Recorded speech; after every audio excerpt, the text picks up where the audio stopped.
Parliament సమావేశాలు రేపటి నుంచి ప్రారంభం కాబోతున్నాయి. ఓట్ ఆన్ అకౌంట్ బడ్జెట్ ప్రవేశపెట్టడం జరగబోతోంది. పార్లమెంటులో బడ్జెట్ పాస్ అవుతే తప్ప ఆ బడ్జెట్ అన్నది అమలు అవుతుంది.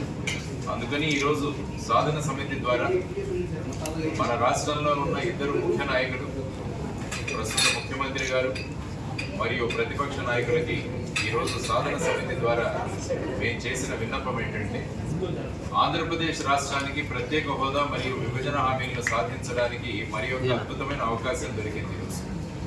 మీరు కనుక రాజ్యసభలో ఈ vote on account budget pass కాకుండా మీరు అడ్డుకోగలిగితే కేంద్ర ప్రభుత్వం రాజీనామా చేయాల్సి వస్తుంది.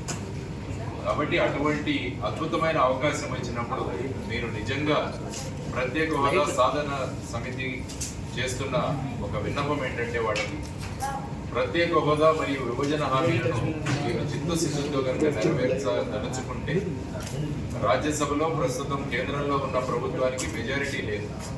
అందువల్ల మిగతా పార్టీలన్నింటినీ కూడా కూడగట్టుకొని ఈ బడ్జెట్ పాస్ అవ్వకుండా మీరు చూడండి. అప్పుడు ఖచ్చితంగా మీకు మన రాష్ట్రానికి ప్రత్యేక హోదా వస్తుంది అని చెప్పి వారికి ఈరోజే తెలియజేయడం జరిగింది.